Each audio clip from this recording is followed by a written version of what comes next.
Hello, ప్రపంచ Telugu one ప్రేక్షకులకి స్వాగతం. ఇవాళ స్టూడియోలో మనతో పాటు ప్రముఖ మానవవాది, సాహా అంబాసిడర్ బాబు గోగినేని గారు ఉన్నారు. Sir, welcome to the show అండి. మానవవాదులు మతం కాదు, మానవవాదం ముఖ్యం అంటూ ఉంటారు.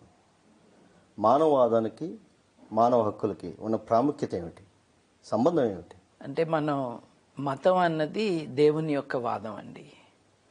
మతం యొక్క ఫోకస్ అంతా కూడా దేవుడు, అర్చన, దేవుడికి ఎటువంటి ప్రార్థన చేయాలి, దేవుడి నుండి ఎటువంటి లబ్ధి మనం పొందాలి, దేవుడిని ఆరాధించడం, ఇదంతా కూడా ఒక రిలీజియస్ మైండ్ సెట్లో ఉంటుంది.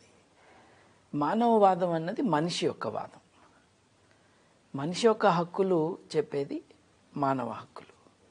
దానికి ఉన్న తాత్విక పునాది మొత్తము కూడా మానవవాదమే ఇస్తుంది. ఇది ఏ ప్రాతిపదికన ఇస్తుంది అని అంటే మానవ విలువల ఆధారంగా ఇస్తుంది. అంటే మనిషిని కేంద్రంగా చేసుకుని మనిషి శ్రేయస్సు కొరకు ఆలోచన చేసి దానికి తాత్వికంగా కొన్ని ప్రపోజల్స్, ప్రతిపాదనలు చేసేది మానవవాదం. కాబట్టి మానవవాదానికి మానవ హక్కులకి సంబంధం ఉందని చెప్పటం జరుగుతుంది. ఎందుకనంటే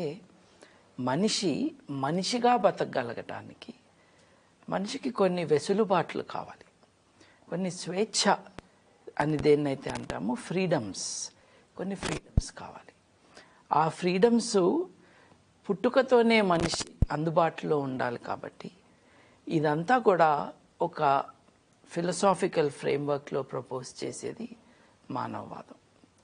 so humanism provides the philosophical underpinnings for the idea of human rights.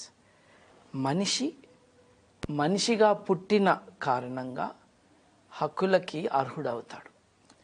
హక్కులు కావాలి అని ప్రత్యేకంగా ఏదో చేస్తే అర్హుడు అవ్వటం కాదు. Being Born as human makes you eligible for human rights. అంటే మతానికి మానవ హక్కులకి సంబంధం ఏం లేదంటారు? అంటే మతానికి మానవ హక్కులకి హిస్టారికల్గా చూసుకుంటే ఒక నెగటివ్ రిలేషన్షిప్ ఉందండి. ఎందుకంటే ఎంతసేపు ఒక ముఖ్యమైన విషయం మనం చర్చించుకోవాలి. అదేంటంటే మానవ హక్కులు అన్న ఐడియా మనిషి యొక్క హుందాతనాన్ని బేస్ చేసుకుని ఉన్నది.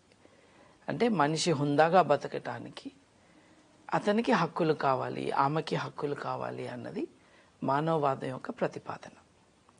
మతాలు దేవుణ్ణి పైన పెట్టి మనిషిని కింద పెట్టడం అన్నది మనం చూస్తూ ఉంటాం. మనిషి యొక్క హుందాతనం అంత పట్టదు. దేవుడికి విధేయుడిగా ఉండటం, దేవుణ్ణి ప్రాధేయపడటం. కొన్ని మతాల్లోనైతే అసలు మనిషి అన్న వ్యక్తి పాపి అని చెప్పుకోవటం, మనిషికి విలువ లేకుండా ఉంది. ఎప్పుడైనా సరే మత వ్యవస్థలో మనిషికి విలువ రావాలి అని అంటే దేవుడికి దాసోహం అయితే ఇతను మంచివాడు అని చెప్పుకోవటం జరుగుతూ ఉంది.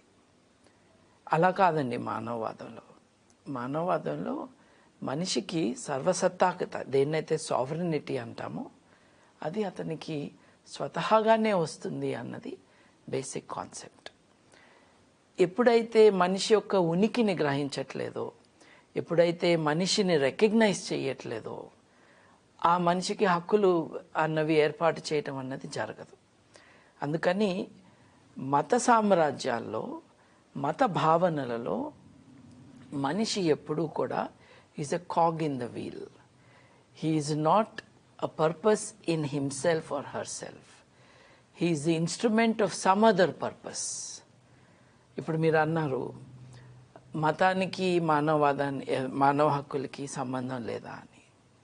ఈ నెగటివ్ రిలేషన్ ఏదైతే ఉందో అది ఎందుకు వచ్చింది అని అంటే మనిషి ఏమైనా పర్వాలేదు, కావలసింది దేవుడు అనుకునే భావన, that we recognise as very harmful. Of course 4-5 వేల సంవత్సరాల కాలంలో మతస్థులు మానవ హక్కులకి ప్రోగా ఉన్నారా అంటే తప్పకుండా ఉన్నారు. ఎందుకంటే మానవ హక్కులు కావాలి అని అనుకోవటం మనలో స్వతహాగా మనకి ఇన్స్టింక్టివ్గా వచ్చే ఒక ఫీలింగ్ కూడా. హిస్టారికల్గా చూసుకుంటే చాలామంది రాజులు తమ సబ్జెక్ట్స్, తమ రాజ్యంలో ఉన్న పౌరులు వాళ్ళందరికీ కూడా కొన్ని హక్కులు క్రియేట్ చేస్తాము అని ఆర్డర్స్ జారీ చేశారు. ఇలా చేయటం అన్నది సమ్ సిగ్నిఫికెంట్ మైల్ స్టోన్స్గా మనం ఇవాళ కన్సిడర్ చేస్తాము హ్యూమన్ రైట్స్ హిస్టరీలో. But they are decreed by a king. They are not recognizing the inherent worth of the human. So this is the area that belongs to humanism, not to religion, not to kings, not to tyrannies. గత 4000 సంవత్సరాల గురించి మాట్లాడారు, కానీ గత 100 సంవత్సరాల్లో మానవ హక్కులు చాలా మారిపోయినాయి. ఈ ఆధునిక మానవ హక్కులకి స్ఫూర్తి ఏమిటి? అంటే మీరు 4000 సంవత్సరాలు అన్నారు.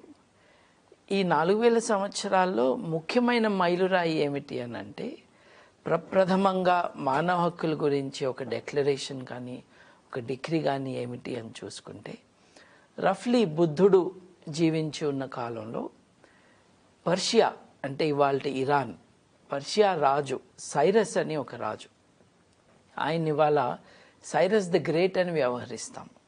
ఎందుకు అనంటే, నేడు ఇరాక్ అని అంటున్న బాబిలోనియా పైకి ఆయన దాడి చేశాడు. దాడి చేసి ఆ రాజ్యాన్ని అతను ఆక్రమించుకుని ఆ రాజ్యంలో ఉన్న బానిసలందరినీ కూడా ఆయన విడిపించి, మీరందరూ స్వేచ్ఛగా బతకండి, మీకు ఇష్టం వచ్చిన దేవుణ్ణి మీరు ప్రార్థించుకోవచ్చు, మీరు నా మతాన్ని అవలంబించుకోవాల్సిన అవసరం ఏం లేదని చాలా క్లియర్గా ఆయన చెప్పటం జరిగింది. దానికి